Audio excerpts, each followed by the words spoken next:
Hero Club presents Los Ingobernables de Tokusatsu. Welcome to Los Ingobernables de Tokusatsu, episode 25. I am your host, Wheelchair21, and joining me as always is the Janitor Joker. How the hell are you? Because this is our 25th episode. Yay, I'm more exhausted from all the timey-wimey stuff I had to analyze and configure. Yes. Time machine. Yes, because on today's episode, our main discussion is going to be timelines, where we're going to try to condense freaking the Showa Era, the freaking Heisei Era, and the Millennium Era into one freaking episode. And joining us later in the episode will be our good friend VisibleNinja. He's been a friend of ours for like ever, technically mine forever, since I've been on the internet and been doing crazy-ass internet blogging, toy reviewing, and other shit. People probably know him first as Metal Symphony Type R if you met him through the CS Toys Ustream chat back in the days, whereas people who met him on YouTube was just VisibleNinja. However, he's going to be joining us because, you know, he loves freaking Kaiju. Now, today's episode of news is really crazy, little interesting. We had a recent passing, we have a new video game trailer, we have Blu-rays announced, and V-Cinemas announced, and a little bit more teasers for that goddamn complete selection Kaiju gear, which, you know, Mucha is all foaming at the mouth over, which, like, he's just begging people, like, to just send him one, which we know won't happen. The goat gear, as I call it. Yes, because, it's coming. It's coming. Goldex. So, let's start off, like I said, the lit list right with the news. We're going to talk about first our recent death, which hopefully Mucha already has the news up for. Oh no, I thought you had it up, my friend. Oh, you wanted me to do the covering. Oh, my apologies, everyone. Because I thought you had it up. Oh, no, I didn't. My bad, everyone. I expected Mucha to be, you know, Mr. Hey guys, I got news, so hey, let's do this shit. Nope, it was me. My bad. This is so bad. We're bad. Blame everyone. Blame VisibleNinja. Blame him. It's his fault. Yoshio Tsuchiya, who is a famous Toho actor, his family recently revealed that he had passed away. Now, the irony about this was, they said it was because of several illnesses that they were trying to make sure they were right with what actually killed him, and he had died earlier in summer, but they did not make it public till just recently that he passed. Now, one of his first movies that, like, is added to his filmography was that he did appear in The Seven Samurai, you know, a freaking amazing Kurosawa film. He was just one of the villagers, if I recall. He never was one of the actual samurais, but, you know, he did play a pivotal role as one of the main villagers. He was in Destroy All Monsters, Invasion of the Astro Monster, Matango, Godzilla vs. King Ghidorah, Son of Godzilla, Frankenstein Conquers the World. These are just, like, some of them, and I'm just reading it right off of out of order due to the fact that, like, I'm just looking at his filmography in basic Google since I already knew most of these goddamn Godzilla films that he was in. So, the thing is, the first time I think me and Mucha ever remember him is not in Invasion of the Astro Monster, but actually probably in Destroy All Monsters as one of the scientists that turned evil. And then, like, years later, since we recognized his brow and face, we probably were able to, you know, distinguish him as one of the Exilians in the original Invasion of the Astro Monster film. However, I just put two and two together most recently, knowing that he was the commander in Godzilla vs. King Ghidorah, where he was like, he was my savior, so I must restore him, and, you know, eventually gets blasted away by Godzilla. So it was kind of interesting, you know, finding out that he had died, but no one felt like, you know, his family was like, well, we're not going to make this public until pretty much, like, today, you know? So, I mean, the death was kind of shocking in regard, since he died at the age of 90, and I'm just caught so off guard by this. Mucha, what were your thoughts when you heard about the death? Because I think I was the one who broke it to you, honestly, when we were talking about the news for this episode. It's just like, geez, Godzilla can't catch a break this year, apparently, in terms of deaths. Yeah, because, like, the funny thing is like, I'll admit this right now, his roles in Godzilla films were usually, like, background characters, and I think Ghidorah and Son of Godzilla, as well as Frankenstein Conquers the World, were, like, three of his main kaiju films where, like, he had a real prominent role where you noticed him. Where in Invasion of the Astro Monster, you didn't really notice him because he wore the visor and the whole leather like biker helmet. You know what I'm saying?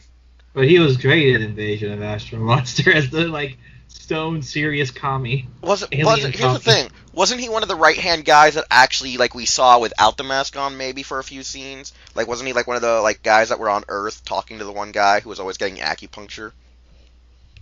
Possibly, I can't remember on the top of my head. I'm probably gonna get shit for this because I never seen the Human Vapor or the H-Man, but I feel like he was like the main character in those films. Like I haven't seen them in a long ass time, so with my luck, he probably was, and I just don't remember it. Because the thing is like I know him by his face. Like I can like if I watch a movie, I'm like, yo, it's him. But like I never paid close attention to him because I feel like a lot of the movies he was in, he didn't get like the main cast role. I think like I said, Matango is probably one of those few where you actually like can identify going, oh shit, you know, that's straight up our guy, you know. But I think all the other films, it's kind of like he was there in the background. You know what I'm saying? He was like a great supporting actor. Never like he never felt the lead, but a great support. Yeah, I But get you. it's still shocking because you know his death in Ghidorah is probably his most iconic role in the Godzilla franchise. It's his most Everybody remembers iconic it. one. Like, there's just something about that scene that Godzilla fans like remember and gravitate towards. And I think it's just how his character kind of acknowledges Godzilla and Godzilla acknowledges him in some way, shape, and form. Like a mutual respect, but needs to be done kind of mentality. But I don't understand the whole part where Godzilla actually kills him. Like I think that was like the weirdest part of the film because Godzilla like looks at him but then blows him away, and I'm sitting there like, why? But then there's that whole metaphor of like you know the joke that they did on Robot Chicken. It's in my nature. It's sort of something like that, but also I think his character Shindo kind of was just like, you can do it. I've I've lived my life, and all the things that I've done up till now is all because of you, and I think it's appropriate that it ends because of you. That actually makes a lot of sense on the metaphor stance because like there's a lot of talk about just with like that character, and you know like now I actually want to go back and look at his entire filmography of like Toho films that I own and like really try to get a grasp of his acting, not during the dub but the sub if I have it, to like hear more of him, hear and see more of him, and actually you know get a full grasp because most of the films I've watched with him have never been their subbed versions. Like I probably watched the subbed once, but never again. So like Seven Samurai and all of them, I'm probably gonna go back and like really get a grasp of his roles because I really feel like I've overlooked him because he usually either played a bad guy or just a really serious SOB like in Son of Godzilla because he was a dick in Son of Godzilla. Like he was a Well, yeah, he super was going dick. crazy on the island. He was like so hot there. He's just like, I can't take it anymore. Get me off the damn thing. Yeah, like he was a real SOB throughout that film. Like that was one of the few times where like I'm like, see, this is why I don't trust this actor. Always typecasted as a douchebag. He's either that or a commie. So Yeah, but the thing is, all I can say is though, I think most fans, because every memorial I see for him either shows the image of him before he commits suicide and destroy all monsters, or him sitting there as the businessman General Shindo sitting there all badass in his chair, and I'm like, that's probably the best two ways I can instantly remember this guy is yeah. those two films, aside from Matango. But then again, Matango's best known for being freaking what is it, Kira Kubo and Kumi Mizuno as the lead roles. Yeah. It's true though, but man, it's kind of shocking. You know what I'm saying? Where they're like, he's been dead for months, but hey, now you guys know. That was like kind of eerie. It was like weird. But nevertheless, let's remember him for what he's done. Probably all the great things that watching those Godzilla films brought to us. Might not have been his character directly, but we got something to look forward to. To probably go back and look back at his actual life and career, because he kind of slipped under us when we were talking about Godzilla Legends. However, you know what? We still haven't done the Heisei era of Godzilla actors that were great, so maybe he'll be in that one in the future. Maybe he will be, because we remember him so much for Shindo. Shindo. Damn right, Shindo. And he'll probably pop up again when we get to the Heisei era. Damn you, Shindo. What are you talking about? Timelines and a Godzilla movie? What are you talking about? Yeah. So, Mucha, let's get to the actual news at hand. News at 11. So, first thing that was announced is pre-orders for Denko Chojin Gridman Blu-ray set, Blu-ray box set has been announced. So all the people from overseas can pay thousands, just kidding, hundreds of dollars to get a Blu-ray set of Superhuman Samurai Cyber Squad in Japanese. You know what that means? If it does come with subs, we don't have to worry about fan subbing to take forever. Baby dun dun, baby dun dun, you mini a Gridman. You know that was going to happen eventually on this episode, people. You knew there was going to get a Gridman reference.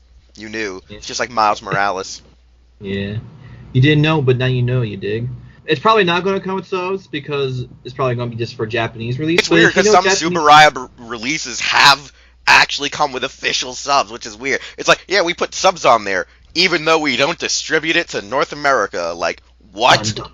The Blu-ray set contains 7 Blu-ray discs containing all 39 episodes of Gridman that was produced by Subaraya Productions. It is set for a December 20th release, and the set cost is 32,900 yen, which is about over $300. Yeah, if it's, what is it, 3,000, 30,000 or 300,000? Wait, say it again, please? 30,900 yen. 32,900 yen. Yeah, it's going to be about frickin', I want to say, less than 320, but over 300. Because if the conversion rate of yen to USD is right, it probably might be anywhere from, like, even cheaper than 300 because the yen rate gets crazy at times, where the higher you go, the less you start paying at times. If you're going to ship it, like, get it overseas, it's probably going to cost a lot more. If you're EMSing it, yeah, it's going to cost a lot more. If you just go SAL, probably it's just going to cost about retail. So people who don't know what Gridman's about, it's about basically Ultraman tech support going after a digital devil. Which is the weird thing, because the title they give Gridman means he could have just got out of tech support whenever the fuck he wanted to. Yeah, he could have, but he didn't. Because his name is Interdimensional Cop Gridman, not IT Squad. But let's face it, he's Ultraman tech support. I know, he's Ultraman tech support, created by a bunch of kids. Well, he wasn't created by them. Technically, everything else he has to fight. Yeah, it was interesting. It's interesting. It's unlike Superhuman Samurai Squad, where a vaccine virus thing infects him and turns him into... It's confusing. Matthew Lawrence was involved, then he went to Boy Meets World, and we forgot that he was ever in Superhuman Samurai Squad. Yeah, and then he married Topanga, but then... No, that's the wrong one. That's the wrong character. That's the Savage that married Topanga. Matthew Lawrence then, joined, joined the film The Underdogs. I'm talking about real life, my friend. Wait, did he actually marry her in real life? I think he did. Well, we're going to need to Google search this later. Alright, so there's that. And then, also recently announced are 3 V-Cinemas for a show you guys may have heard of. It's called Kamen Rider X-Aid. And there's also going to be a Hyper Battle video. No, the irony is it's the second Hyper Battle video. Yeah, the second one that's going to be released in November issue of TV Kun magazine. And will feature Emu and Paradox in a new game called Nazo Toki Labyrinth, the Mysterious Labyrinth of Time, which probably they used to figure out the Godzilla timeline in the Heisei era. In the Hyper Battle Thanks, video, Emu. You were a good friend. You did it, Emu. You saved us from the torture. Emu will get... Raz Poppy would say the panic, that fucking bullshit. Yeah. He'll get a new Gashat, and we'll get a new Gashat called Knockout Fighter 2, which will give him a new form. As well as the film, the Kamen Rider X-Aid Another Ending, there will be 3 V-Cinemas. Part 1 will involve Kamen Rider Rave and Snipe for March 28th, 2018. Part 2 will be Kamen Rider Paradox and Kamen Rider Poppy for April 11th, 2018. And the final one will be Kamen Rider Gem versus Kamen Rider Laser in April 25th, 2018. And there's also the God Kuroto Dan Gem Gashat thing that I see in the video. Yeah, like, the irony about it is they're like, oh yeah, we're going to create 3 V-Cinemas, all alternate endings of alternate endings. and one is, Brave and Snipe, Parrard with Poppy, and then the final one is a versus film. And you're sitting there like, what crack are you smoking, Toei? So when did they ship her and Paradox, and why? Never. It was mostly they were shipping her with Emu, but it could have been she was only interested in the Parrard side of him. It's really something that's puzzling me because that poster makes me angry. Because they're sinking my ship. Don't you sink my damn ship? They just did, Wheels. You just been sunk. No! They sunk your battleship.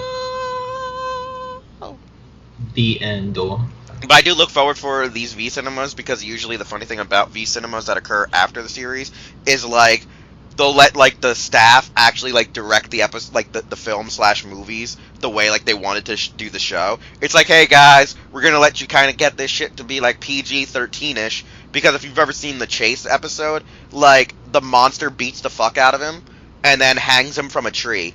But no, he lynched him. He fucking lynched him, like a Roy Mute or whatever, lynched Chase. That's literally what happened. Damn. Yeah, that's why, like I said, shit gets crazy. In the Baron one, you find out that, like, his parents, like, were murdered, and that's why he's a freaking little bitch.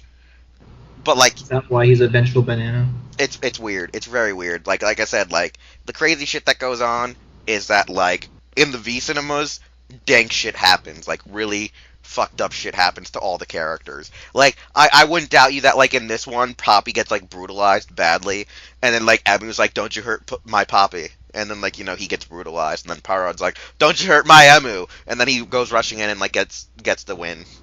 Hearing Emu say, don't hurt my Poppy is a little, like, very weird. Don't hurt me, Poppy. Yeah, like, because when you think about it, you're like, when you hear the name Poppy from most Western people, you think it's your grandfather, not some girl. Don't hurt David Ortiz. Don't hurt him. Oh, God. No, not the Boston Red Sox player, right? Poppy? Yeah. Oh, yeah. God. No. Shut up. Get out of here. Don't worry, Wheels. They're listening in on us with their iPhones and iWatches.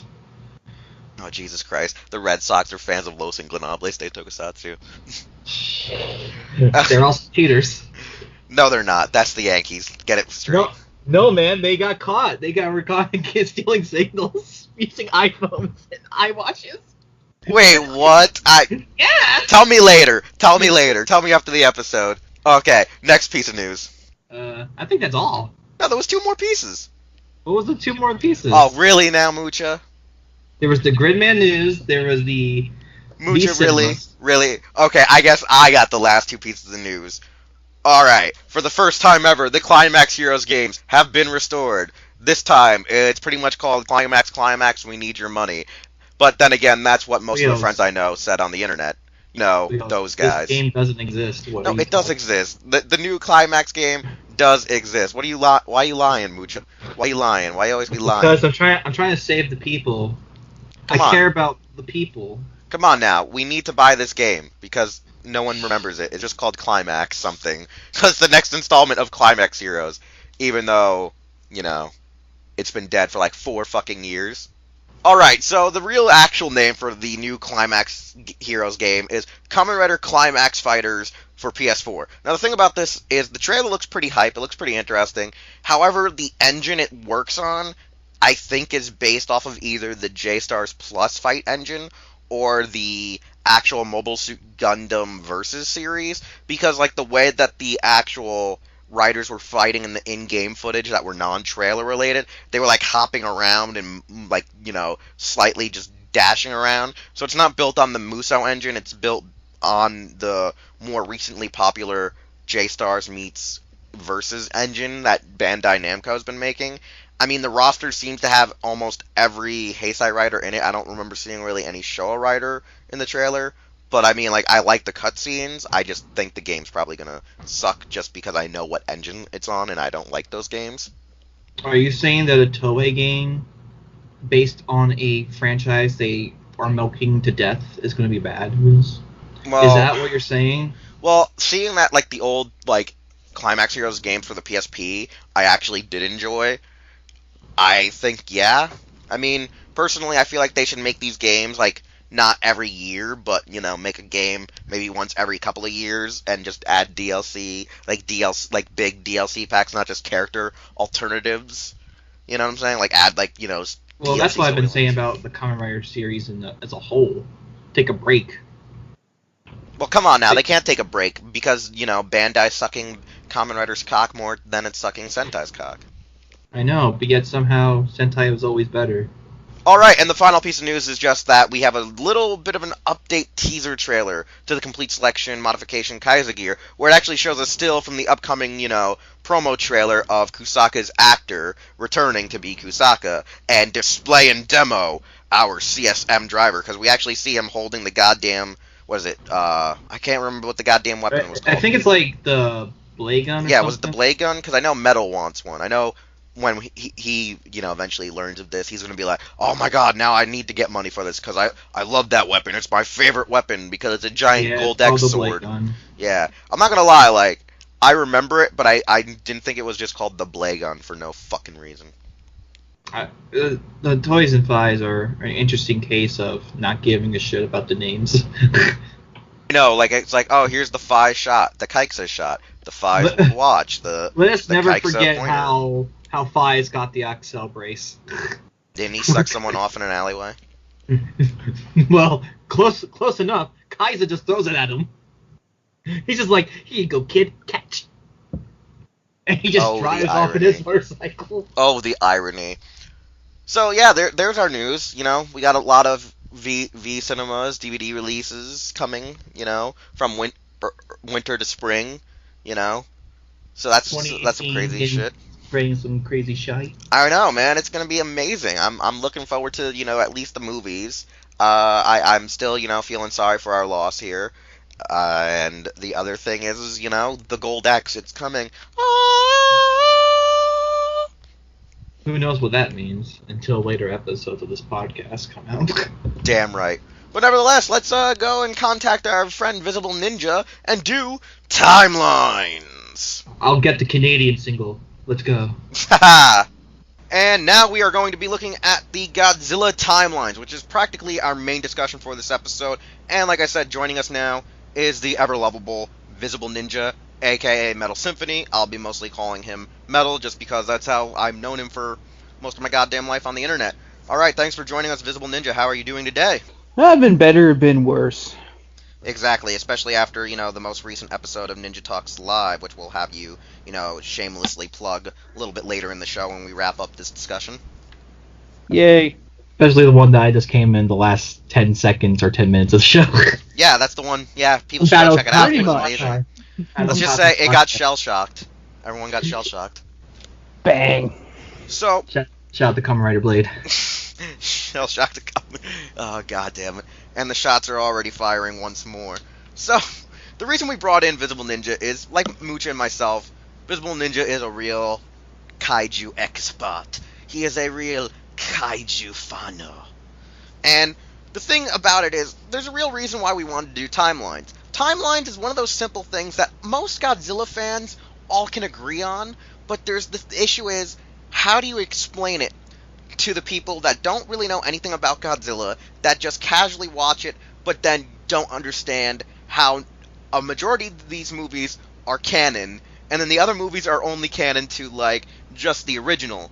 And it's hard to explain that. We have that issue quite a few times, specifically with one of our other co-hosts, Oga, who, in a sense, knows the timeline, but because he's not as avidly a fan of ours, where he just is a connoisseur, he just likes to mingle and mosey around the films, he kind of forgets which is which and which goes where. So we thought this is the best way. So if anyone gets lost, they can just come listen to this and understand everything about the movies, not in their chronological order, but in the order in which they're supposed to exist in, which is actually even more confusing when we get to the Heisei era, all because of one fucking film that me and Mucha and VisibleNinja for years were debating about, till Mucha cracked the code. He cracked the goddamn code. The conspiracy theory, man. Yeah, that's what happens when you have a mind like mine that thinks outside of reality. I'm not too sure if you think outside of reality or reality just thinks alongside of you. That's true. We will never know. We will never know the true answer.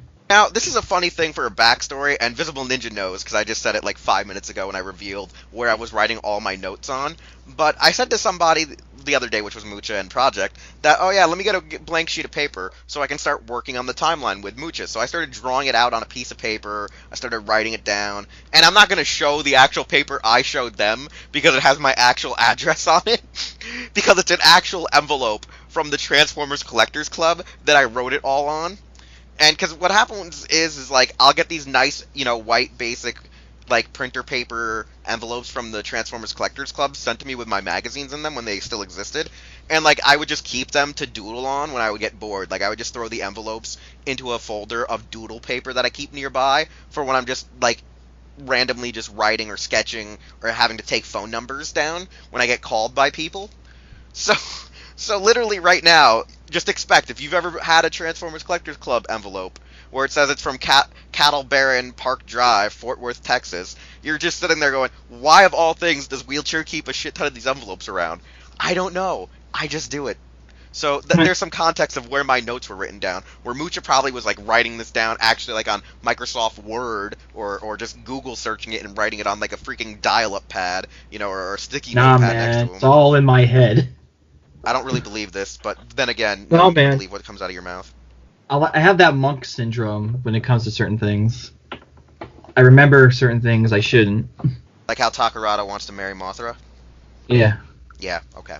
So, Man, see, this is the kind of shit we're talking about. hey, this is the problem. The timelines have already fucked us up. So, like I said, the concept is we want to go not just in chronological order, because some of these movies do flow chronologically, but then we're going to go into the whole meta of the lore, because it gets confusing once we hit Destroy All Monsters. And we'll explain to you, the viewers, the audience listening or watching at home, why. And the best way to start is with the Showa Era, because why the fuck would we start anywhere else? Right? Yeah. Alright.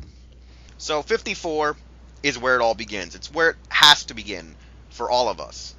And right there, a lot of us either started with this film, ironically enough, this was our first one. It was either this one, or King Kong versus Godzilla, or Godzilla versus Megalon, or even the syndication of 85 on television. So for a lot of us, this is a special movie for us in general, when it comes to the fans, when it comes to where you started. You either started at the beginning of the Heisei era, or you were somewhere thrown all about the Showa Era. VisibleNinja, give us your brief thoughts on just 54 as our kicking point, like as just the start, the catalyst to this whole saga that we're going to go into in the next hour. Time to kickstart my heart. Obviously, it's the masterpiece, a story that only the Japanese can really tell, since it's a true story of atomic horror. But as always, there is another. There's always another. And ironically, you kind of clued in the best, because they do say that and shoehorn that in the Japanese one a bit better than the American one. They really lament there could be more horrors that we don't know about. And who knows, maybe they'll be made out of fire. Yeah, maybe they'll be made out of fire. Mucha, your thoughts on 54? Brief thoughts. 54, probably one of my favorite movies of all time, and a great film that really really impacted what Toku is today. It's the reason it's even around, so there we go. So now let's go to when they were made of fire, which was the direct sequel. It was kind of Son of Kong syndrome, where the iron was hot, so we have to strike twice, kind of bullshit, and they wanted to capture lightning in the bottle. So we get raids again, and it's still a pretty good temporary, I would say temporary or contemporary story, based around the working man, the hard class man, that has to deal with like the issues of like what would go on when I guess you would say the old, Tokyo raids, where they would drop bombs and just be dropping them on Japan. Not the atom bomb per se, but the actual just small bombs when, factories were getting destroyed. When we were just, taking out a lot of their more, I guess, construction areas and stuff like that. So, like, their manufacturing. So, like, I think that's a good analogy, right? You would say, like, it was attacking the working man in this film, because it takes the focus of pilots for a fishing company. It was an analog to the American firebombing campaign. So yeah, that's a lot more explicit. So I think we can Yeah. all agree that the problem that this film usually has is it's not that relatable in the actual natural sense of the story of the atomic warfare, but of the earlier parts of the war that people tend to forget even happened, because it's like once you go with a nuke, you kind of forget all the other, bombings that you did, pretty much, It's like, oh, Mhm. those were just a small inkling of what we did. But at the same time, when you have the embodiments of the first ever kaiju fight, Anguillus and Godzilla, destroying your city, it's pretty devastating because the two of them rip through most of Osaka as if it was just the Yeah. one of them. The two of them go Mhm. through it as if it was just one of them, which is Yeah. astonishing. And the one Yeah. thing is, it's the only Godzilla movie to ever have it where humans naturally beat him, in a sense, with Not through, military effects. not real science, but Yeah. like, man, he's near ice. Let's bury him in it. So it was actually one of the few times where man actually won with brute real force, no science involved. Like I wouldn't say it's the sense of science, but it's the sense of awareness. Yeah. This film also introduced monster versus monster, which would become, I don't know, would you say a tradition in the Godzilla franchise, if not most kaiju franchises? Yes, it is the huge tradition of the kaiju genre, but the funny thing is when you look at the next standalone films, nothing like that really actually occurred, which was kind of ironic. Mm.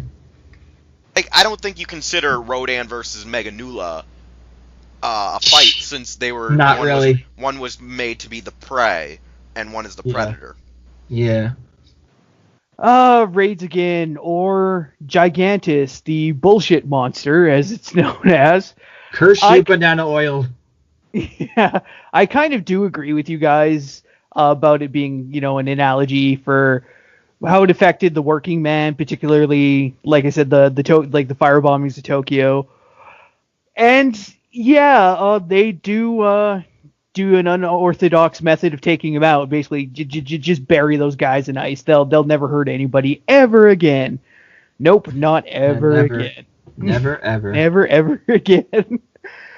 But yeah, I mean, it's a good movie, and well, it's a good way to put the series on ice for a little while. No, you have to say it like It's Schwarzenegger.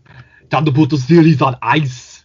Yeah, Yeah, it and was with that, bad like, it fun. goes on ice. There's the whole benefactor of, it does establish the first ever tradition of the Godzilla monster fighting on monster, and nothing like that happens again for almost 7 years, almost, wouldn't you say? Yeah, 7 years, because 62 is Yeah. when we get our next, Mhm. matchup of the Entry. Titans, because Yeah. we wouldn't consider, the Meganula or Rodan, because it's predator and prey scenario for only 5 minutes of the goddamn film, but it's established as predator and prey of the whole thing. So with that, we go to Rodan, where it's the first of the actual other great kaiju of Toho, that when it was originally, made, it was in its standalone universe. Like, a lot of the weird kaiju during this time that are made between Raids Again and Godzilla vs. King Kong, none of them actually were canon to the story. Like, they were like, hey, we're in an alternate timeline, these other kaiju don't exist, and, it's one of those things where you would think stuff like Rodan, Varan, when we get to, like, those two, like, films on their own point, there should have been more of, I guess, a consistency about them, but at the same time, I think the element sometimes with Japanese media and science fiction and horror is that you can create a legacy of films, but they don't have to chronologically or in the meta actually occur in them, you know what I'm saying? It's like, Mhm. the best way would explain would be like how the Daimajin films, it's only the character of Daimajin exists in that realm, but everything around it is always a different take on the franchise, in a Right. sense. So, like, in this sense, it's like atom bombs awaken great draconian dinosaur titans, and it's up to man in each time to find a way to overcome these different versions, where Godzilla is like is an amphibious monster, Rodan is an aerial monster, Varan is an amphibious freaking flying lizard, and you can't get over them. So with Rodan, they're dealing with at first a land terrorist, which is technically the Meganulon infestation, but then the Rodan wake up and wipe them out, and they're like, oh hey, there's no more Meganulon. I wonder why that happened. Was it because we buried the cavern? No, because something bigger is down there.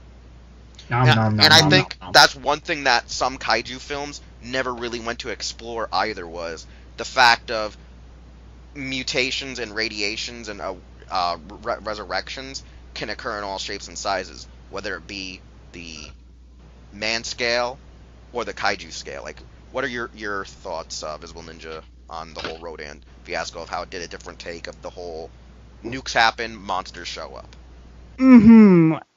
Because like each one really is different. Like with Rodan, we actually do get a bit of a different setup, since you don't really feel the effect of the monster right away, or at least the title monster anyway, because you get this whole kind of murder plot.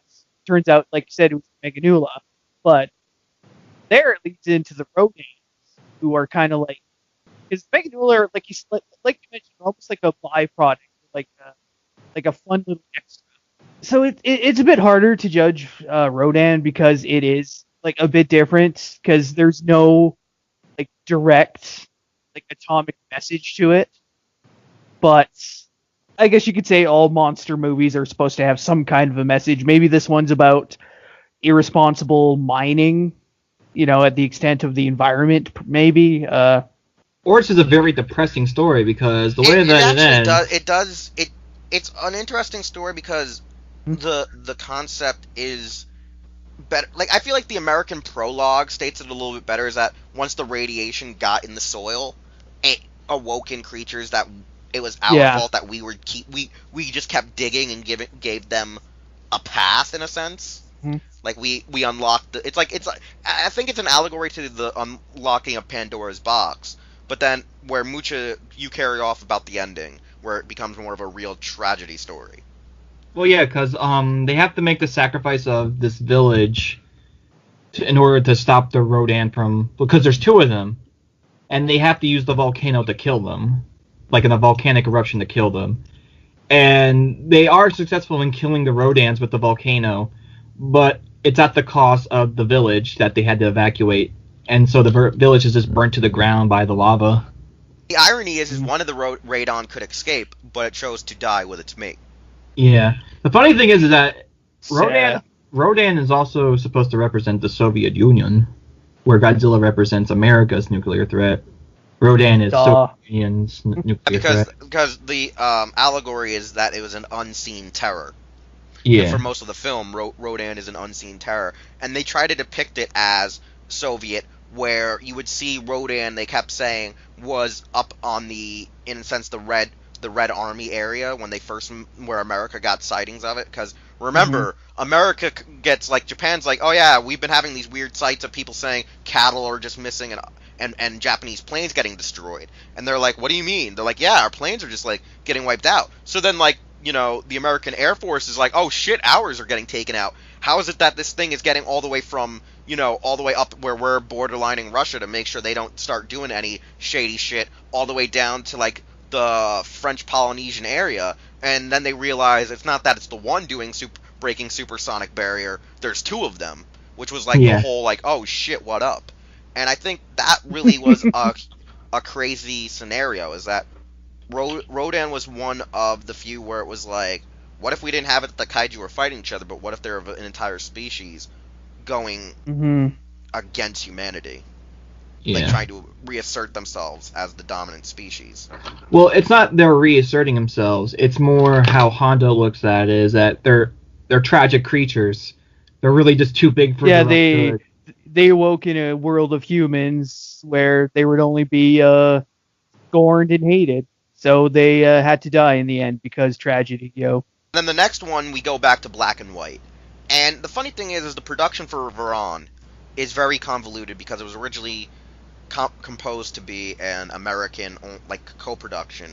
But then they kind of took the footage they made, twisted it a little, went back and did a little bit more editing, and tried to create their own film about that this Varan is just kaiju like Godzilla that's kind of been there since the start, and really never decided to fuck with society until like now. It was always kind of just sleeping in the lake, and it recently just started realizing I think eaten most of my natural like food source nearby, and it kind of just awakens. So then they call in the military to deal with this thing, and when they defeat it, it's actually in a sense just devastating.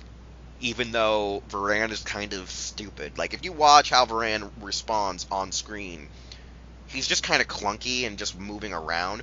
And it doesn't help that since he has this iron hide skin, like, allegedly, like, when they were hitting him, he's like all basic kaiju. But in the lore of Toho, Honda and Eiji said that Varan is actually stronger than Godzilla in durability, like in his raw hide. It's the strongest of them all. And you just have to hit him up from the inside. Yeah, and the only way they ended up killing him was they tricked him into swallowing explosives, and it destroyed his internal organs. which is kind of crazy, but hey, you know, I'll buy it. And like that's the funny thing is like Varan is kind of like if a kaiju, in a sense, existed, I guess, without being bothered. It was like, oh, it was not bothered until it ran out of food. Like he was just happy living in a lake. He was hungry. He was a hungry lad. You know, what can you do? He had to go to the supermarket. Yeah, like it was weird. Like I don't know what to find about Varan, but like I find it very like an interesting film. Like I think I watch it quite a bit because its production is so, in itself, is also a tragic film. Because a lot of the footage I heard also did get lost when they finally decide to turn their own version into it, like the Japanese version. So it's kind of not a complete film either. It doesn't really exist. And then for like the next 2 years, they didn't really make any kaiju films, and we get Mothra, which is allegedly, you know, Toho's greatest masterpiece. It's their number one. Mothra is the kaiju that represents Japan. She will always defend Japan because she's like the mother of Japan. She's Mama. That weirdly makes a lot of sense. She's probably the kindest kaiju amongst the rambunctious the bunch. most benevolent, yeah. Like, it's very interesting, because I never, in a sense, the way I saw it was, I didn't see it as Japan itself, because of the initial film. Later films, you can make the analogy that she's more like that Code of Japan, like that very docile, but I will fight you kind of aspect, where in the first movie, it's more like a territorial beast just going to reclaim, you know, its property. It's like, yo, those pixie fairies are mine. Give them back. She's nature, so they're disrupting nature, and she doesn't like it. Yeah, like it's one of those ones where I feel like the message isn't as apparent as like the other films because Mothra is so drastically different. It's such a different take, especially because it's only destroying to get back. It's like send a message. It's like, give me back my shit. I'm gonna leave. Give me, and I'll leave. It's like kind of one of those like. The best way to explain it is it kind of reminds me of like the cowboy movie where like he's like, oh, I'm a retired. It's like think of it as like Tombstone with Wyatt. Wyatt's like, I'm no longer a lawman. Yeah, I'm no longer a lawman. I just wanna like, you know, retire.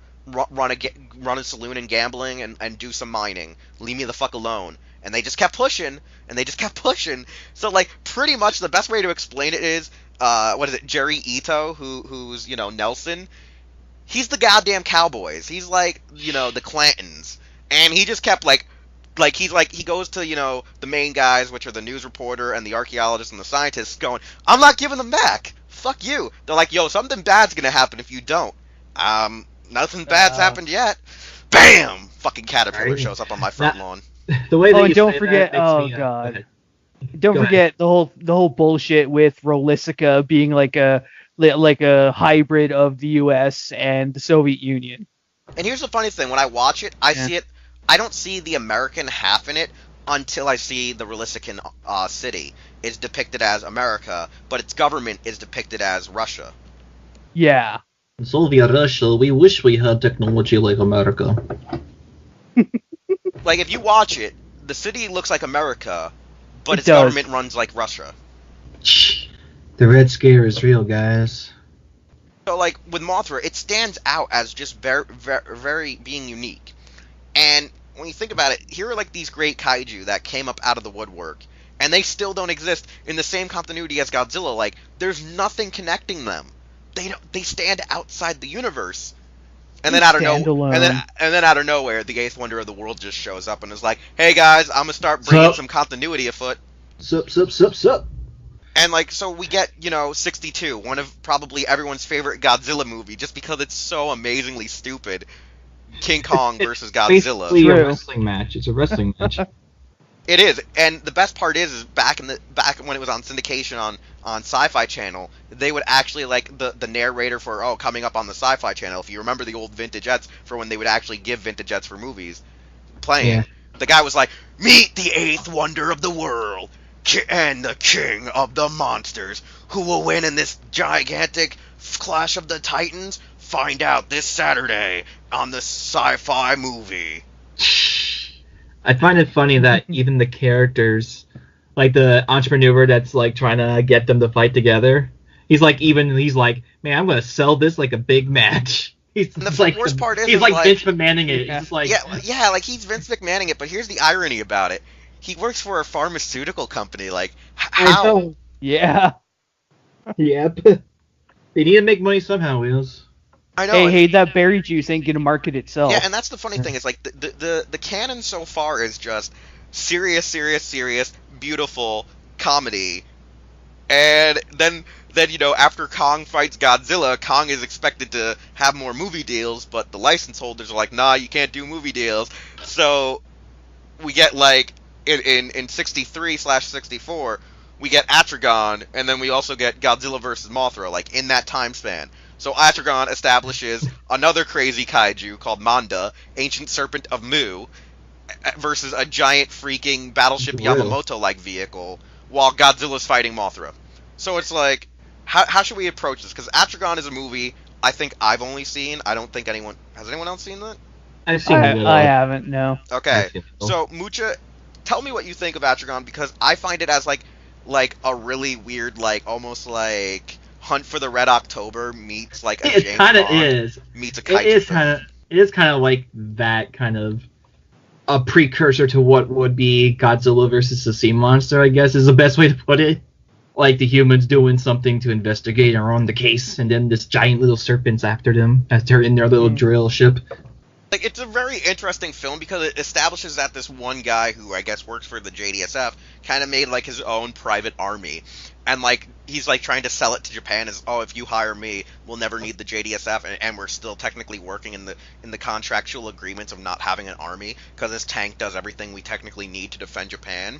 But then he's like, let me show you what it can do, and then like Moo's like, you have such a super weapon, and if you were to start mass producing this thing, you could take over the world, and I can't let you do that because I'm about to rise back up from the ocean surface with my ancient dragon. And you're just sitting there like, wait, when did this become like Hunt for the Red October meets like Scooby-Doo meets like anime? Like it's the most cracktastic Sean thing Connery ever. is in this movie.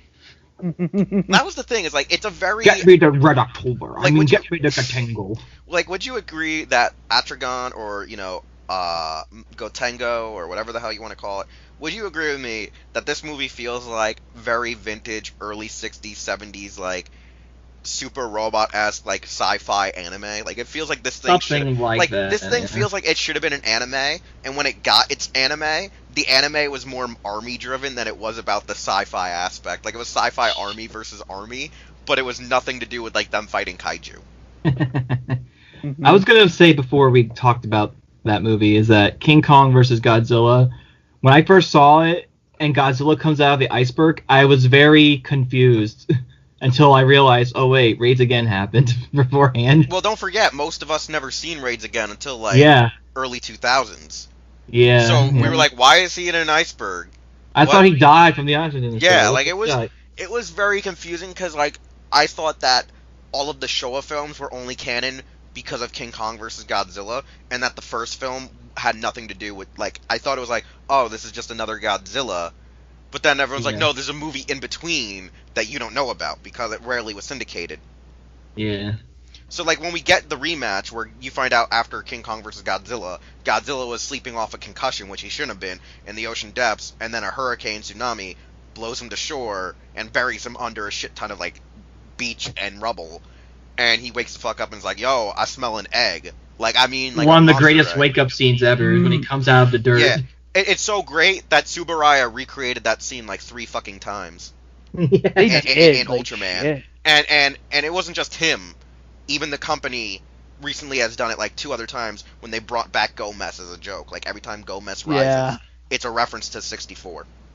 Since he was based off of the It's just 64 like series. it's the build up Plus, to he got it. a monster art, so yeah, there you go. Yeah. The build up to it was just great. They're just investigating. They're just like, what is all this? Why is this scale like radioactive? What's going on here? And then suddenly they go near it and like, wait, it's the ground moving? What? What? I need What's- eggs. And then you just hear dun dun dun dun dun dun. I smell eggs. What are your thoughts though on this being like the first Versus film? And you know, he's still a villain. Mothra is our hero. And it's kind of like a rinse, dry, repeat of Mothra. Like, instead of the fairies, it's now an egg that's supposed to be the next born of Mothra, which ends up spewing out 2 new Mothras. And, you know, they eventually actually beat Godzilla. Like, what's the thoughts? Because as a kid growing up, I thought that this was, like, a really weak Godzilla film. But then as I matured, it feels like it's one of the strongest and most eeriest Godzilla films out there. Because he was just going around Tokyo in the bright of day, just stomping around like he was exploring. Like when he awoke and he was like, you know what? There's no one here stopping me this time. There's no giant monkey.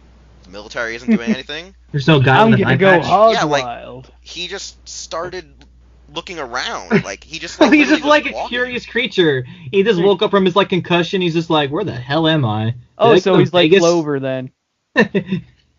he woke up thinking he was in Vegas, wondering like what the hell's going on here. Where's Where's this guy Pants? called Deathla? He was supposed to fight him here. Where? I don't know. Where's Frankenstein? I thought he offered me a challenge. Oh my god, god damn it, we need to redub that clip of him just walking around. Frankenstein, I heard we got a contract. Where you at? Where you at, homie? Like it's a very strange film because this also is the catalyst for the next sequel where they wanted to put the Kaiju franchise on ice.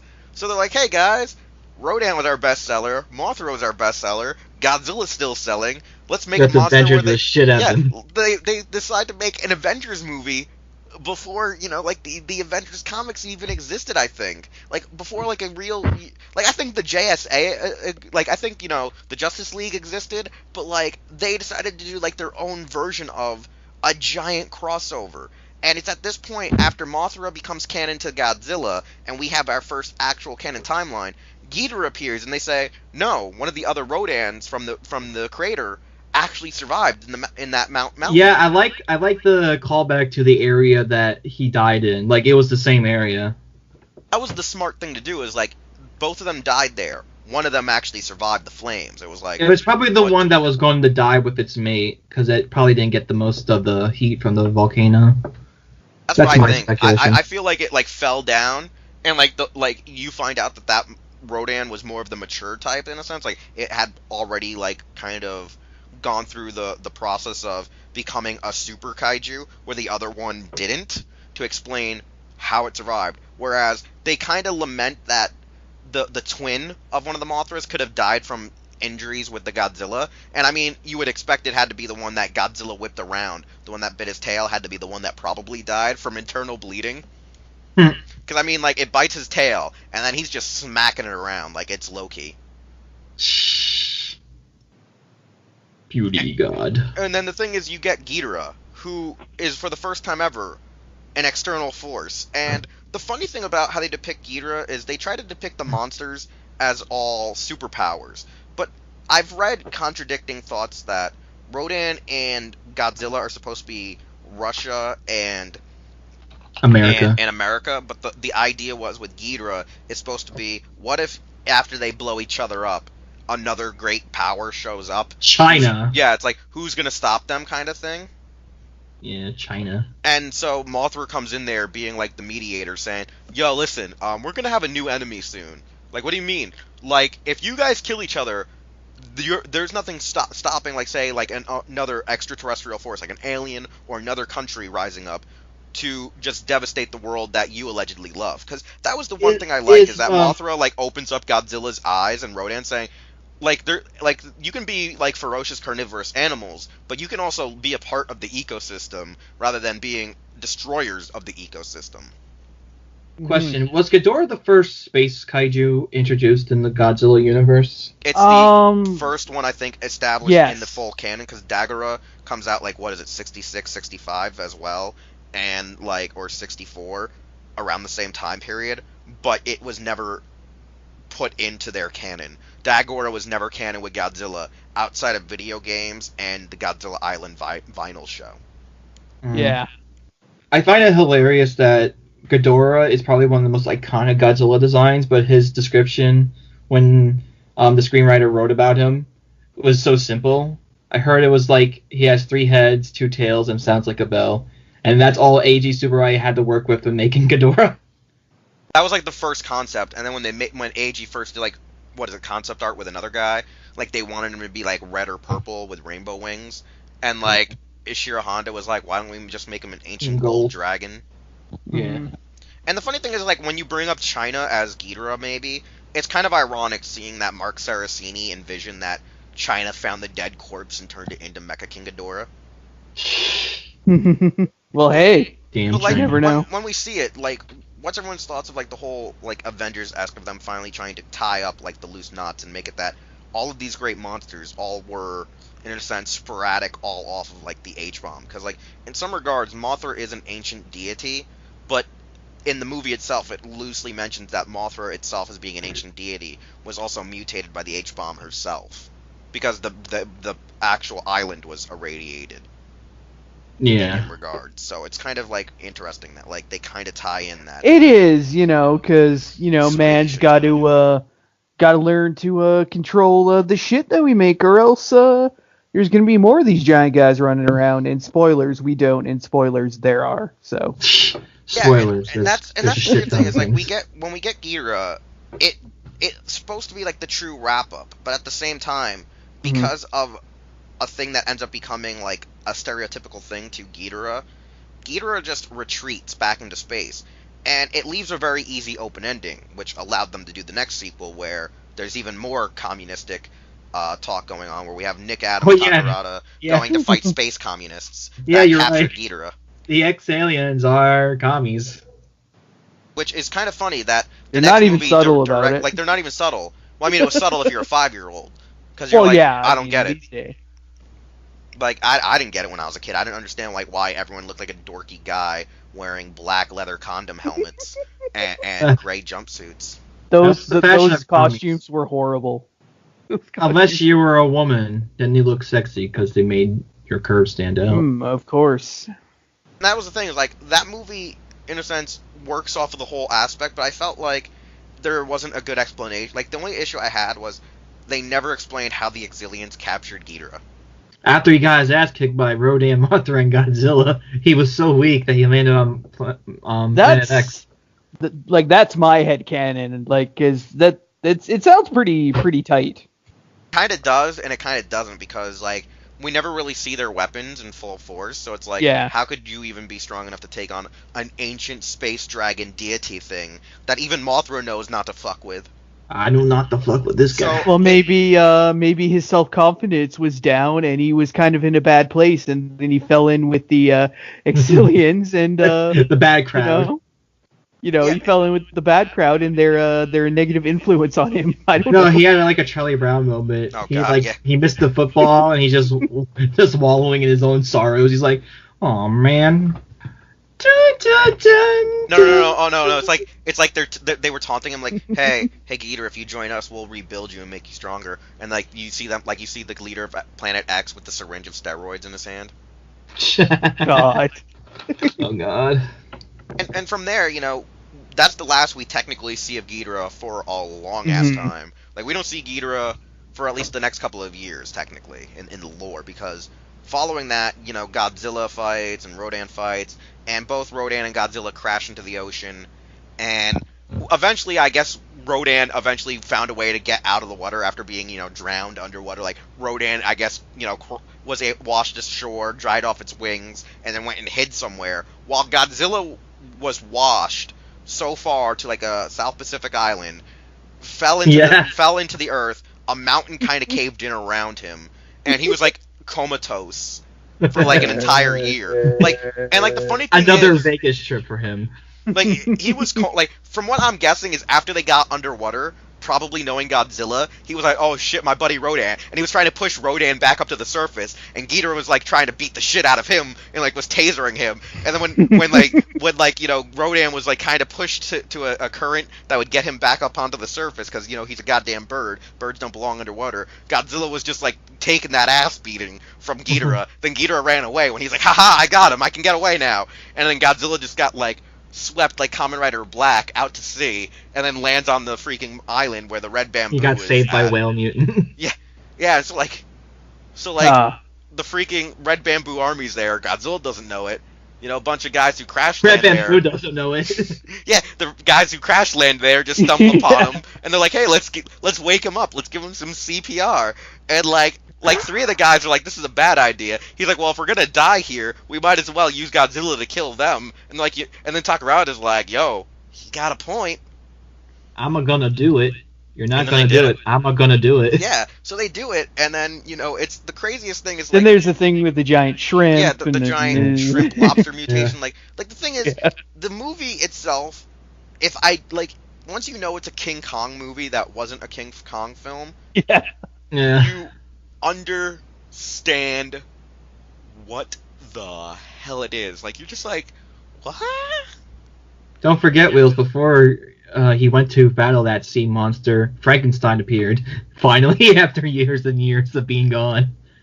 Oh yeah, because it's in that timeline of the Frankenstein conquers the world happened right before, but at the same time, it's one of those things where like, one, Godzilla fights in the place of King Kong fighting the sea monster. It's a really weird story because, like I said, before we get to the Frankenstein part, where these two movies that also loosely take place because Destroy All Monsters happens. The issue here is, since it's a King Kong film, you realize this is supposed to be the direct sequel of Kong versus Godzilla. But the thing is, elements that occur are just weird. I feel like Sea Monster is one of those movies that you could completely wipe it from the history, and you would still have a coherent Godzilla timeline. Like, I don't think like there's enough significance. I mean, I guess if you want to look at it in the sense of what happened after Invasion of Astro Monster, this is what happened. The untold story of when he woke up after his Vegas trip. Yeah, like that's literally like the best way. It's like this seems like one of those side OVA stories. It's like you go to Son of Godzilla where he's back awake and all like trotting around the water, but then like it's like you got the Sea Monster as like that OVA side story of what happened before we get Son of Godzilla. But then you have Frankenstein and War of the Gargantuas that take place in this timeline, and the only thing that makes them canon is Baragon. Like, these are not canon to the Showa era whatsoever, outside of Baragon and the creation of the Mazer. You have Frankenstein Conquers the World, where Baragon, another ancient kaiju similar to Anguillus, and the Rodan story of he's just underground, just going all over the place, shows up. The Frankenstein heart is mutated by the A-bomb, grows up into an adult, and has a hard-on for Kimi Mizuno, and decides to, you know, fight this Baragon monster in the final act. Then it dies, part of its flesh turns into Gyra, and part of its flesh turns into Sanda, and they then duke it out. They are weak to the Mazer, and they die in a volcano. And it's kind of ironic that there's a shit ton of volcanoes just circulating Japan like that. It's kind of crazy. Well, Japan is on the Ring of Fire, so that does make sense. Yeah, but like the thing is that since there's so many volcanoes that do tend to appear in these random kaiju films, it's like, why aren't there more? Well, yeah, they seem to be awfully conveniently placed, but it's like it's not, you know, unbelievable. I guess so. Like, me and Mucha talked about this in a previous episode, that Frankenstein and War of the Gargantuas are some of the best ones that are made because they don't follow the typical, I guess you would say, protest to nuclear war, but in the sense of the years after following, like, you know, when people sent, like, doctors there to try to help fix the shit situation, like, it works with that generation of the 50s and the 60s people who had to deal with just the overall fallout as the years had went on. Well, yeah, exactly. Plus, War of the Gargantua is like you and myself said when we watched it a while back. Like it's a pretty clear allegory of like East versus West tensions during the Cold War. You know, like what is it? Gyra is supposed to be the U.S. and Sanda is supposed to be the USSR.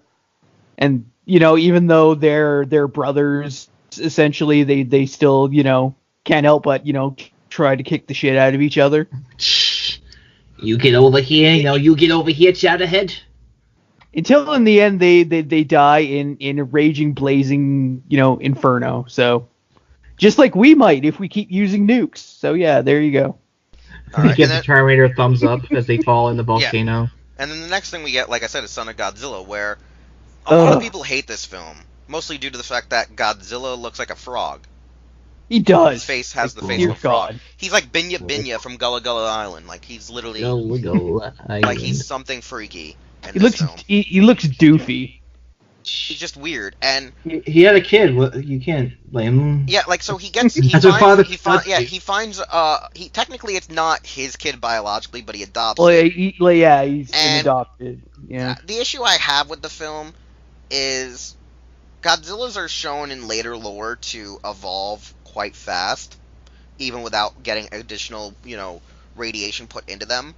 But the thing about Minya, or Manila, is that he doesn't really seem to aspire real fast as a hatchling, because as we would think, you would think that immediately after they get to the island, that Godzilla would be like, okay, well, there's these goddamn giant bugs here that are kind of a pain in the ass, so maybe I should just take my kid and go to another island.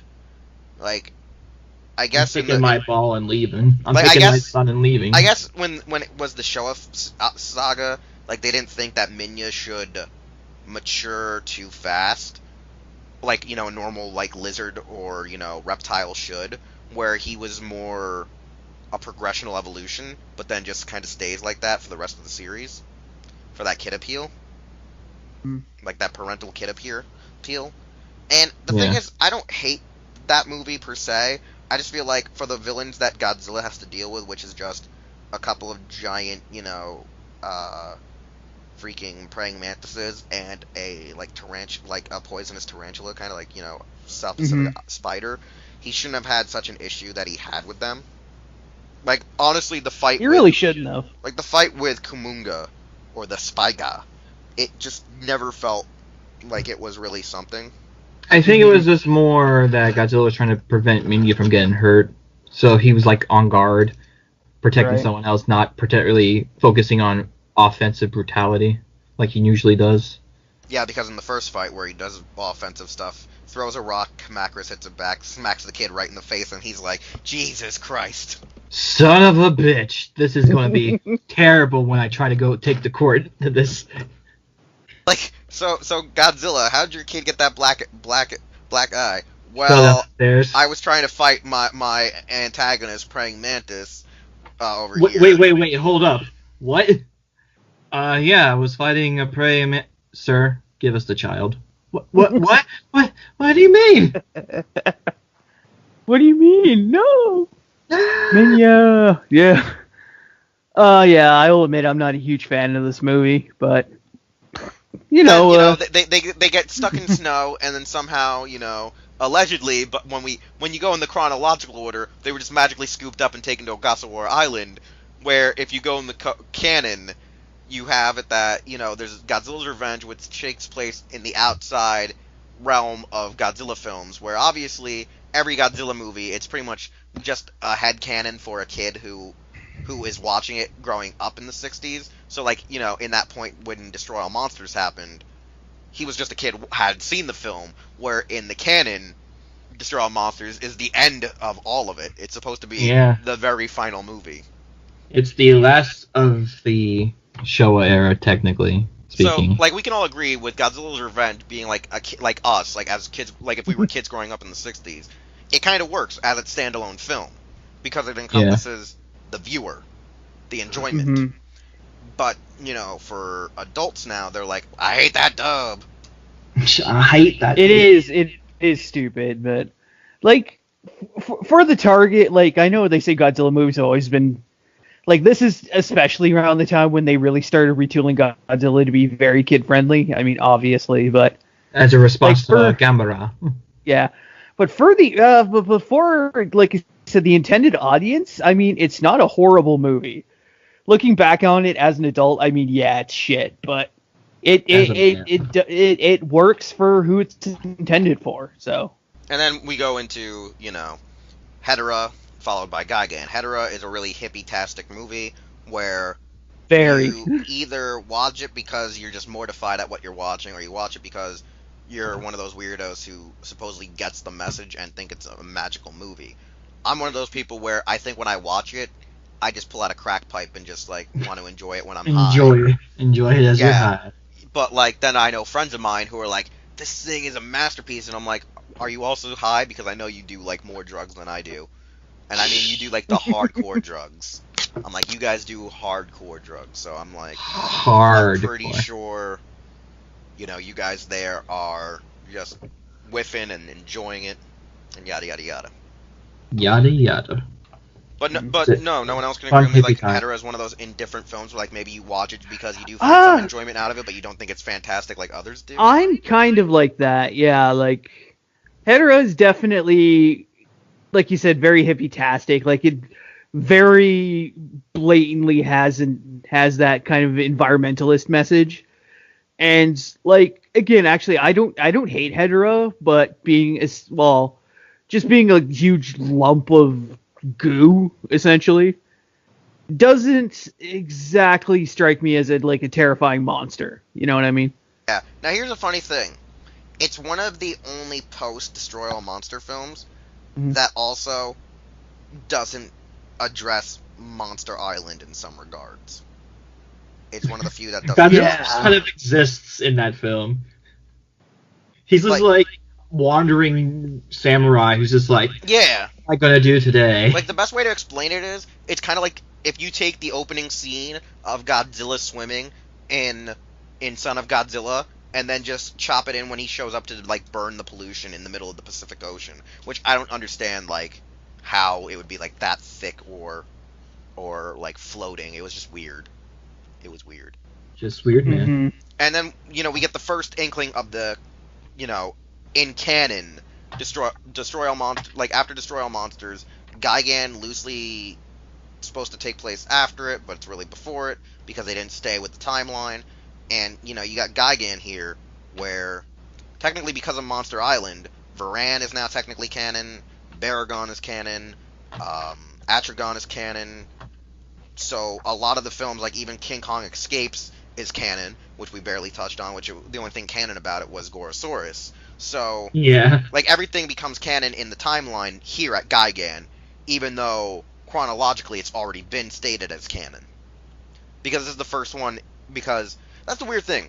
Everything that happens after Destroy All Monsters takes place in the years of which they were filmed in, but they shouldn't have, because they established Monster Island in that movie, but then it goes to this movie, and we're now in the early 70s, and Monster Island has already been established, so somehow, after, 1968 and 1971, they created the technology to herd the Kaiju onto the Monster Island. That's weird. I don't understand it. But, they're there. They fight space aliens. It's a very confusing movie. Very confusing movie. Yeah, it is. Either it like you said, it takes place elsewhere in the timeline, or they just don't mention it because it's not relevant to to the story. So they're just whatever. Or right. Somebody writing it completely forgot that it existed and just Yeah, I don't know. I don't think they cared about the timeline. I don't think they cared about the continuity at that point, because I think they were treating it in the sense of, as me and Mucha said, it was with AAG dead, they were well, we don't have to keep continuity. It's kind of they're one-offs. They're quote unquote they're in the universe, but they happened before Destroy All Monsters. They might even happen before Son of Godzilla, for all we know. And it's kind of confusing. It just is very confusing, especially because after Gigan we get Megalon, where the film opens up to Ogasawara Island being destroyed. And I'm sitting there I don't comprehend it that well. It's a very confusing aspect and element to the film.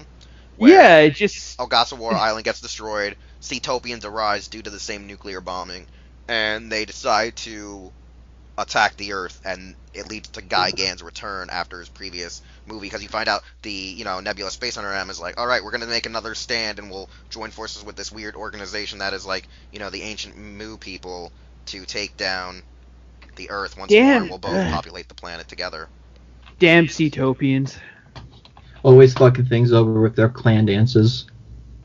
Yeah, I like I like this movie, but I don't like it because it's good. You know, this is definitely so bad it's good just because of apparently the minuscule budget they had, which is why we don't really see too many people other than like the main like the main two guys, the kid, and like a couple Seatopians. Like other than that, we really like don't see anybody. Like this is a pretty sparsely populated movie. Not to mention they use stock footage quite a bit. Plus Godzilla movies using stock footage. What? You're just. But it, like I said, the fights in this movie are spectacular for all the wrong reasons. They're the greatest fights. Well, and again, like I like Jet Jaguar. I mean, Don't you mean King Kong? yes, I mean King Kong, and I also mean not Ultraman, but like I like him. Like I mean, yeah, like his whole thing of being an autonomous robot who can apparently just choose to obey every order he's given or not doesn't make any sense. No, but it was a weird built-in contingency plan that Yeah, if the like, robot's sentience could figure out that the world was gonna get fucked, it could take its liberty upon itself to become Superman. yeah, essentially. God, not to mention the infamous fights, with Megalon, who's bizarrely become a fan favorite despite the kind of the shittiness of this movie. I think it's because Megalon's a special the boy who idea did nothing of like wrong. with Megalon, the reason you can't hate him is because he's the only monster to actually be proven to be most likely like actually Special needs. mentally disabled. Yeah, he's not very smart, He's just especially when he popped gets around. one of his napalm bombs kicked back in his mouth. Yeah, that was fun. But frickin' Seatopians. All right, so like we said, the beginning or the end of the Showa era is kind of weird because it's like this is the beginning of Monster Island, and you kind of state that the island just was established, it was kind of destroyed, and then you go to Mechagodzilla where Anguillus is kind of like looking around for the other kaiju after the island's been kind of roughed up, runs into Mechagodzilla, gets his jaw broken, and then you have Godzilla versus Mechagodzilla. He damages it. Mechagodzilla retreats. They have a rematch with King Caesar also being a part, where it's a handicap match, and they destroy it. Following year, the planet, the simians from the third planet from the black hole reappear. They want to reestablish a foothold. They made a new Mechagodzilla. They're working with crazy scientists with his hot ass daughter, who have their own kind of cybernetic android Titanosaurus, and they hope to finish the job. But then Godzilla shows up, beats their ass, and then retires to the ocean, only to, say, another 20 years from now, show back up with the rest of the kaiju of the restored Ogasawara Island, and then defend them from the Keylocks and Ghidorah.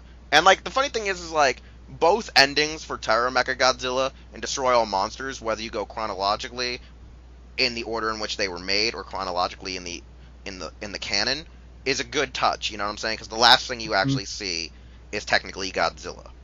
Like, that's one of the last going in things the you see. sea. And that's the thing is like, no matter what, if you go in the order in which the films were made, or the order in which you're supposed to be watching them, you at least end off on the note of Godzilla saying, "See ya, Peace out. peace out. It's over. Bye. Hello. Later, fam. Like, Welcome I'll see you to again Earth." One day. Yeah. And Welcome to Earth. so, like, what are your thoughts on like technically the end of the Showa Era? There's two versions of the end. There's the end where it was the original team, and then there was the end where it was the end. And I feel like that's kind of a cool thing that I think you can put together right there, is that Terror and Destroy All Monsters ends on that note that you need to feel of hey, I'll see you around again. Like for some reason I'll see you Japan loves someday. like Japan loves to do that with their animes, and they love to do Yeah. that with their adaptations like animes and mangas, where they always like to say see you. You know what I'm saying? Like we'll see you again one day, kind of bullshit. When we know See we're you, not gonna Space see you. Cowboy. Yeah. So it's like you guys can think at least, even though if you're not going in order, the endings in a sense feel justified. They feel very final. Like when you watch them, either Destroy All Monsters or Terra Mechagodzilla, you really get that feeling of closure. Yeah, so This is the especially end. especially with Destroy All Monsters, since it was just this huge like cavalcade of kaiju like left and right from films gone by. It definitely does feel like kind of a grand finale. Whereas Terror, again, I like Terror. Like Mhm. I've liked Terror since I was a kid, and it does kind of end with Godzilla of the Showa timeline defeating his greatest enemy, which is Mechagodzilla, obviously. And that is also kind of a nice end, but I definitely think that Destroy All Monsters is the better kind of ending, despite the fact that it was made like way before Terror was, but it's meant to be way after it. But I definitely go with Destroy All Monsters though as the end of the Showa era. Yeah, because the argument that, like I said, is that when you lose the original crew that worked on the project, the following films were like a shell of the monster, and then the Mechagodzilla sequels, were able to bring back like that missing link, of what made Godzilla good. Like I feel Mhm.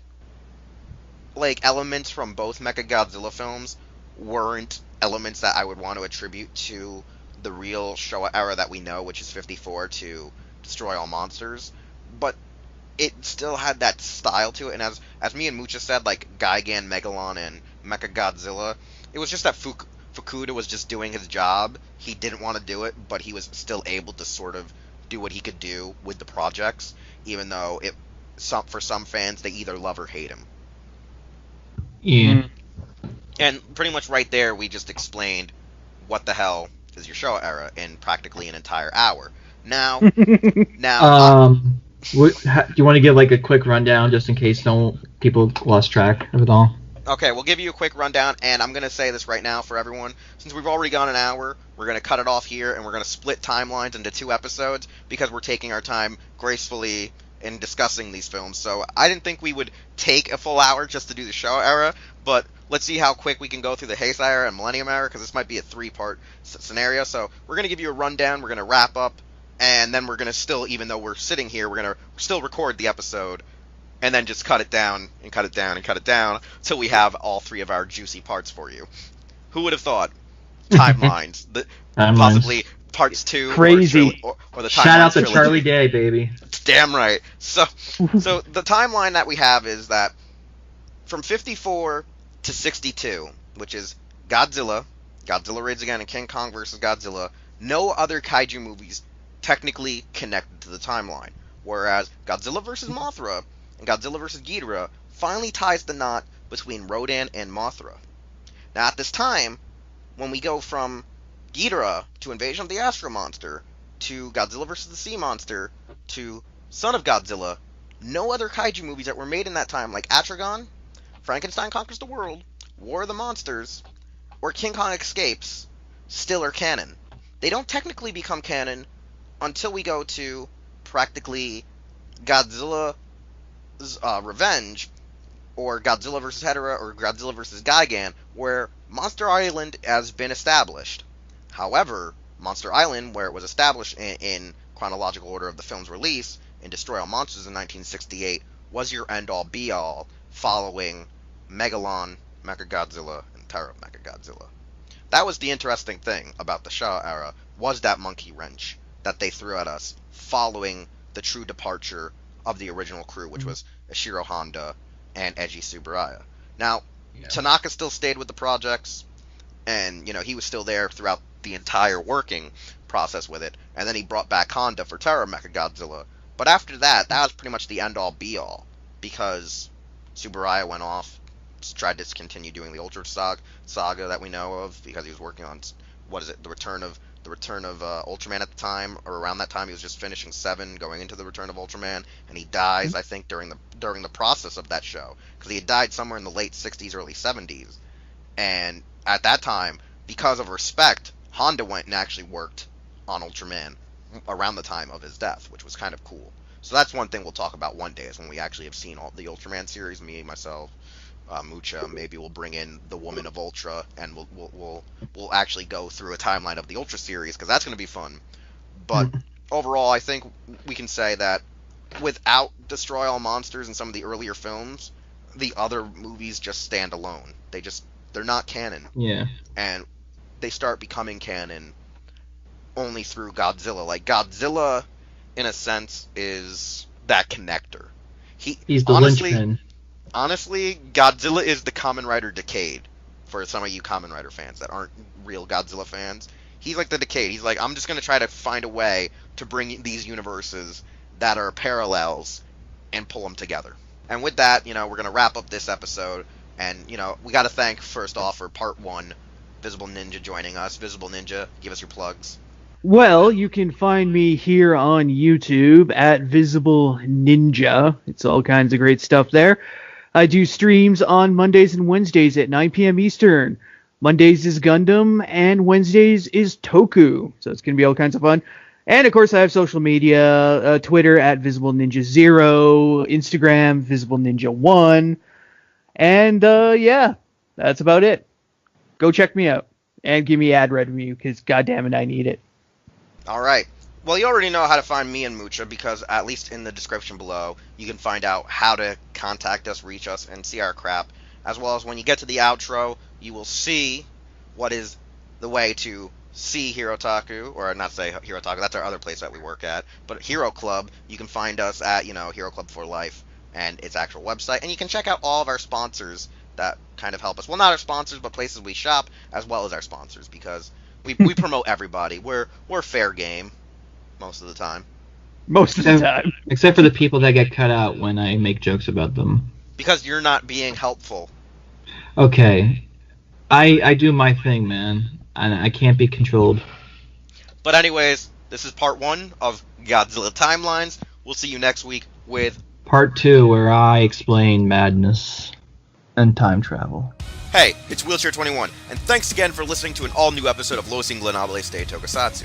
If you want to hear more content or see more content from the Hero Club YouTube channel, we're going to need you to subscribe, like, comment with some feedback, and share this channel with a friend. We also would like you to check out our website, hero-club.com, and follow us on various social media outlets just by looking up Hero Club for Life, as well as the stores you see are where we shop. Anyways, thanks again, and we'll see you all next time.